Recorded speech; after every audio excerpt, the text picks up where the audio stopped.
communications, which is having your message fully understood by your receiver, communication and collaboration.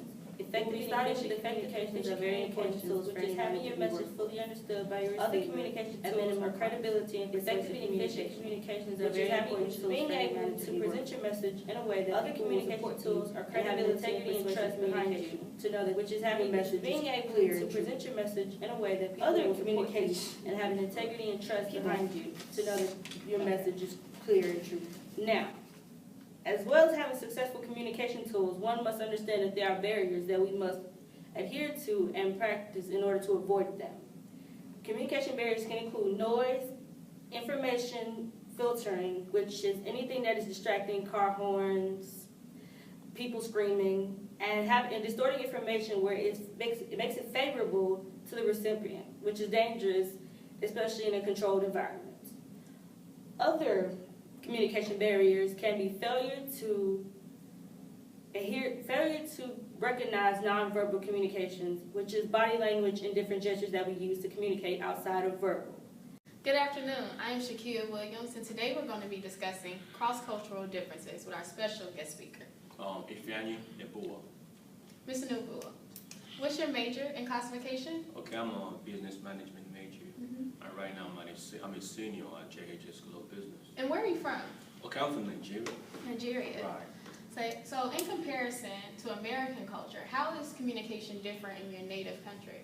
Okay, basically we all have similar things when it comes to communication. But in terms of cultures, when somebody older than you talks to you, you don't maintain eye contact with them. If you do, that's seen as disrespect. Okay, so in certain cultures as well, when you try to greet somebody, like your elder, actually you have to bend down to greet them. Wow. Right, you have to do all that. And at the same time, in religion, like the Muslim religion in my country, women and men, they communicate from a distance. And a male cannot shake a woman's hand in terms of religion. Really? Yeah. So, but it's not the same thing when it comes to Christianity in my country. Right. I'm just saying, like the Muslim part of the country, yeah, women don't have to communicate from a distance with male counterparts. So, like as we know, American, it really is based off of Christianity. Right. And so, would you say that Nigeria is more so based off of the Muslim religion? No, actually, the Muslim population is less than 20%. But that specific part of that culture is completely different in retrospect to communication. Right. Okay, that's interesting. And also, in America, we are extremely verbal and very, very physical. How is that different in Nigeria? We're verbal too, and actually the fact is we're more louder when compared to Americans. Right. But at the same time, we use more of gestures and body languages to send home our message. Right. Yeah. So it's not like I guess whereas here we would just kind of talk it out. You're just really all over the place with your gestures. Right. That's a really big part of your communication. Yeah, sometimes we're more reserved. Yeah, it's kind of funny because sometimes when you see two Nigerians talking, it looks like they're fighting. Right. But actually, they're not fighting. Right. It's just how we talk. That's really interesting. Yeah, sometimes it looks like we the only people in the room, but forget everybody else is there. So we are louder. Wow. When it comes to communication. That's crazy that you can be so close yet so different at the same time. Right. Well, thank you for coming out today. We really appreciate it. Can I shake your hand? Yeah. As evident in the video that you just watched, it is very important to look at how cultures communicate. Another aspect that we didn't get to in the video is ethnocentrism, which is when a person feels that their ethnicity is superior to any and all other cultures. And it's great to have pride in your culture, but it's also important to realize that there is not just one culture, in the world. Ethnocentrism can create listening passively, alienating another person, or using stereotypes to define people. So when communicating with others, especially cross-culturally, please note that is a very important communication barrier. Next, we'll be talking about improving collaboration through communication. The better the communication, the more likely it is that collaboration will be successful. This is where persuasion and credibility that Dominique talked about earlier plays a huge role. Techniques to improve collaboration through communication are transparency and openness, which is sharing accurate and complete information about the organization and the workplace affairs. This creates a culture of trust within a firm. And trust is the most essential part of communication. It's the foundational principle that holds all relationships. Another technique is the use of electronic media.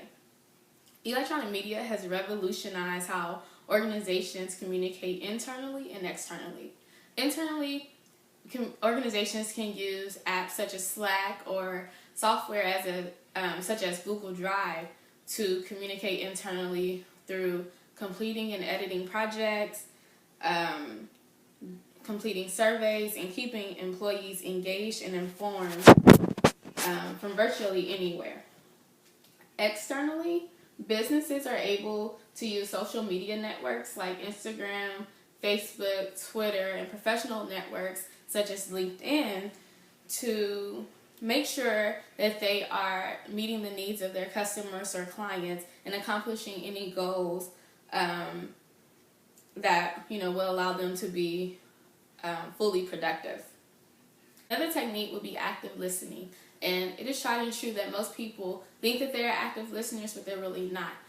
Active listening involves being fully engaged and in the moment with whomever is communicating with you.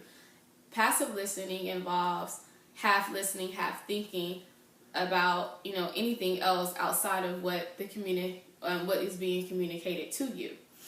And we often find ourselves distracted, especially when engaged in conflict, which we'll talk about shortly. We focus on how we will respond and not, being fully understanding what is being said. As we learned earlier, effective communication is when the intended meaning is fully understood by the receiver. So you can see how passive listening can be detrimental in communication. Ready? Mm-hmm. Okay. After completing the conflict resolution questionnaire, it was revealed that my conflict management style is competitive. The competitive management style is that I value my point being made more than the relationship. I always want to win, and I force my opinions on others so that they will agree with me. I am labeled as a shark. This type of management style creates a win-lose position. To improve my conflict management style, I'm going to work on being more compromising. I realize that if I listen and value other people's ideas, opinions, and values, that I can create a win-win position, and it can work to everyone's advantage. When I took my conflict management style survey, it says that I am compromising and moderately assertive. Being moderately assertive means that I pick and choose which situations that I'm assertive in and which I stand my ground, and others that I just let things slide and compromise with the other party. That is, to me, is a good thing and a bad thing, because that means I'm willing to compromise more often than not, especially when I know something that I want should be there and is right. But at the same time, it's good because I'm willing to be flexible and be with different people in different environments. Go. Hi, my name is Shakia. When I took my conflict style questionnaire, my results were collaborating. And basically what that means is that I look for the win-win in conflict. I look for situations where everyone gains. And that is seen as the higher end of problem solving, because every problem that is raised every problem is raised and discussed openly. I have to agree that that's basically what I do. I would say that my fallback would be accommodating, which is a win-lose conflict, and basically it's a win for you but a lose for me. And that's usually when I feel like your point, you care a little bit more than what I do. I just go ahead and let you win. Whereas collaborating is cooperative and assertive. So, I cooperate with you and I'm very assertive about making sure that I get what I want to. Negotiation is the process of making joint decisions when the parties involved have different preferences. They are stiff tests to anyone's collaborative and communication skills. The 3 criteria for effective negotiation is 1, quality, agreeing that all sides are satisfied. Number 2 is cost. It's efficiently negotiating using minimal resources and time. And number 3 is harmony, creating good relationships with your peers. When negotiating with others, you want to steer away from distributive negotiation, which is a win-lose situation, and you want to try to create win-win situations, which is principled negotiations. There are 5 myths that you should try to steer from in order to be able to negotiate effectively with others. First myth is the myth of the fixed pie. In order for you to gain something, you don't have to make the other person give up something that they value. Number 2 is a non-rational escalation of conflict. Don't let your ego or your demands overrule the importance of satisfying both parties involved. Number 3 is overconfidence and ignoring other people's needs. And number 4, the telling error. When failing to effectively listen to another person's opinions and creating a misunderstanding. And last but not least, premature conflict is the inability to understand a person of another's culture, and you misinterpret their intentions, the meanings of what they're trying to say, and the positions that they stand for.